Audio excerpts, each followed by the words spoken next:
Assalamualaikum warahmatullahi wabarakatuh. Perkenalkan, nama saya Alda Putri dari kelas 12 akhir 1 di SMK Negeri 3 Depok.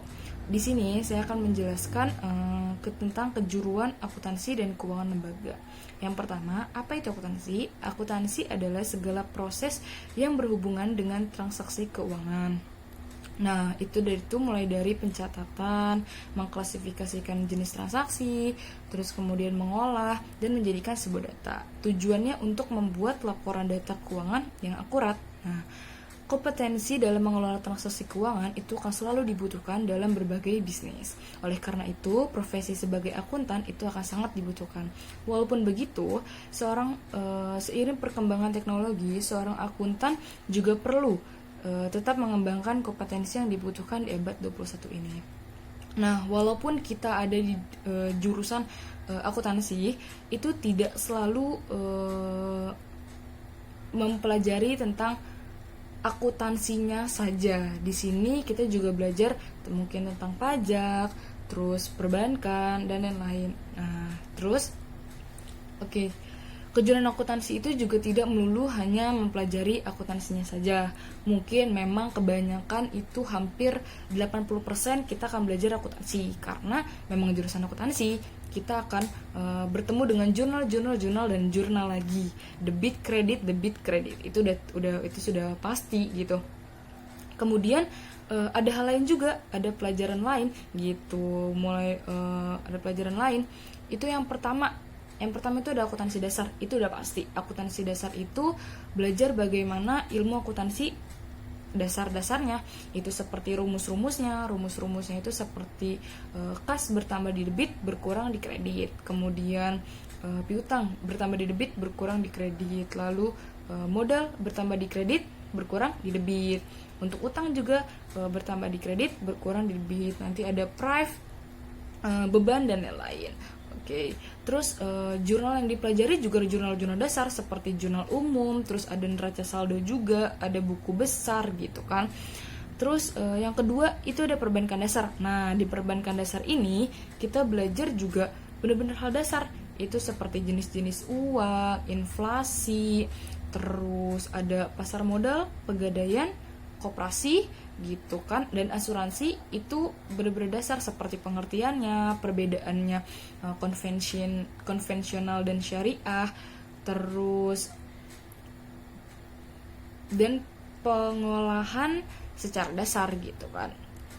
Lalu yang ketiga itu ada komputerisasi akuntansi. Nah, di komputer akuntansi ini kita belajar melalui aplikasi Mayop. Nah, di aplikasi Mayop itu kita belajar bagaimana menginput data customer, menginput data supplier, terus menginput juga stok barang. Terus di sana juga kita bisa buat jurnal umum, nah pencatatan penjualan dan pembelian gitu kan, pengeluaran dan pemasukan juga tentunya. Kemudian kita juga yang keempat itu ada etika profesi. Nah, di etika profesi ini kita belajar bagaimana sih sikap-sikap, attitude yang seharusnya kita miliki sebagai seseorang yang mempunyai pekerjaan. Itu bagaimana sikap-sikap baik kita ketika di kantor, ketika kita melakukan pekerjaan. Lalu di sana juga ada tahapan-tahapan atau cara bagaimana ketika kita mengalami suatu insiden di tempat kerja kita. Nah, bisa saja kan nanti kita bekerja di tempat yang riskan untuk mengalami insiden-insiden seperti itu gitu kan. Bagaimana pertolongan pertamanya, apa saja tindakan yang harus kita lakukan dan lainnya. Terus kemudian yang kelima itu ada administrasi umum. Nah, di administrasi umum itu kita belajar benar-benar dasar administrasi umum, seperti surat menyurat, bagaimana membuat surat, terus jenis-jenis surat apa saja, lalu unsur-unsur apa saja yang harus ada di dalam surat tersebut gitu kan. Terus yang keenam, yang keenam itu ada akuntansi perusahaan, jasa, dagang dan manufaktur. Nah, di situ nanti ada praktek bagaimana kita memasarkan sebuah produk. Sebenarnya setelah kita memasarkan produk, kita harus membuat laporan keuangan. Nah, laporan keuangannya itu simpel sih, berapa saja modal yang kita habiskan untuk membuat sebuah produk, lalu bagaimana itu bisa menghasilkan sebuah laba atau keuntungan. Nah, dari situ kita bisa lihat tuh kita itu dapat laba atau rugi gitu kan. Nah, di situ juga pokoknya dijelaskan secara rinci apa saja deh yang kita butuhkan dan berapa yang kita dapatkan dari hasil penjualan tersebut. Apakah kita mendapatkan laba atau mendapatkan rugi atau malah balance gitu kan. Sesuai gitu. Kita benar-benar nggak mendapatkan kita nggak laba, kita nggak dapat keuntungan juga, kita nggak dapat kerugian juga gitu kan. Lalu yang ketujuh itu ada lembaga produk kreatif dan kewirausahaan. Nah, di sini kita juga belajar memasarkan produk. Di sini lebih dititik poinkan kepada bagaimana kita memasarkan produk. Nah, bagaimana kita menarik perhatian orang, bagaimana kita membuat inovasi dan kreasi terhadap produk yang mau kita pasarkan. Kita memikirkan cara bagaimana nih biar orang-orang tuh banyak loh yang beli. Gimana sih biar orang-orang tuh tertarik akan produk kita yang kita pasarkan gitu. Lalu yang kedelapan itu ada administrasi pajak. Nah, di administrasi pajak ini juga belajar tentang hal-hal mendasar yang pajak gitu kan. Nah, biasanya hal dasar itu pada pajak penghasilan. Nah, di sana kita belajar mengenai berapa sih kita menghitung berapa sih pajak yang harus kita keluarkan dari penghasilan yang kita dapatkan juga gitu. Nanti di sana kita belajar pajak penghasilan kita yang kita dapatkan selama setahun, terus pajak yang dikenakan juga berapa. Nah, di situ pelajaran-pelajaran yang kita pelajari selama berada di jurusan akuntansi dan keuangan lembaga. Kemudian untuk peluang pekerjaannya, sebenarnya untuk peluang pekerjaannya itu mungkin bisa banyak ya, karena balik lagi, akuntansi itu segala proses yang berhubungan dengan transaksi keuangan. Nah, di mana-mana pekerjaan juga pasti berhubungan dengan transaksi keuangan gitu kan. Sebenarnya salah satu contoh yang paling yang langsung bisa ya, itu menjadi entrepreneur atau wirausaha muda. Kita bisa membuat pekerjaan sendiri gitu, karena kita tahu bagaimana menghitung modalnya, bagaimana membuat inovasi untuk dijadikan sebuah penjualan gitu kan.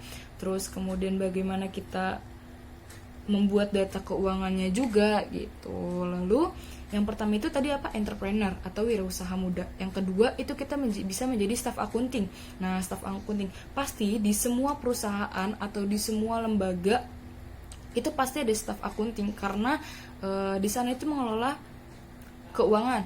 Sudah pasti itu apa saja yang harus kita keluarkan untuk keperluan perusahaan gitu kan. Misal nanti ada beban gaji, beban listrik, beban telepon gitu kan. Terus ada piutang, ada utang gitu kan. Terus yang kedua itu ada akuntan konsultan gitu untuk konsultasi masalah keuangan gitu. Yang ketiga itu ada staf pajak. Nah, kita bisa menjadi sebuah pegawai pajak gitu kan, seorang pegawai pajak gitu. Nah, yang keenam itu ada staff finance gitu. Yang ketujuh ada admin pajak.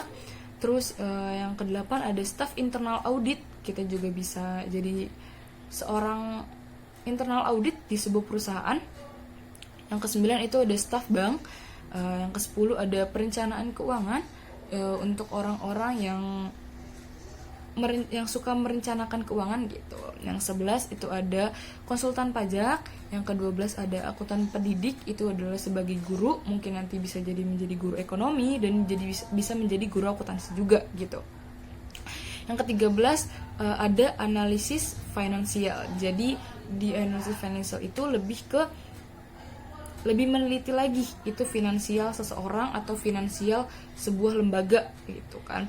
Nah, yang ke-14 itu ada kredit analisis. Itu adalah semua peluang pekerjaan, dan masih banyak lagi lain-lainnya. Itu adalah sebuah contoh aja, karena semua pekerjaan itu pasti membutuhkan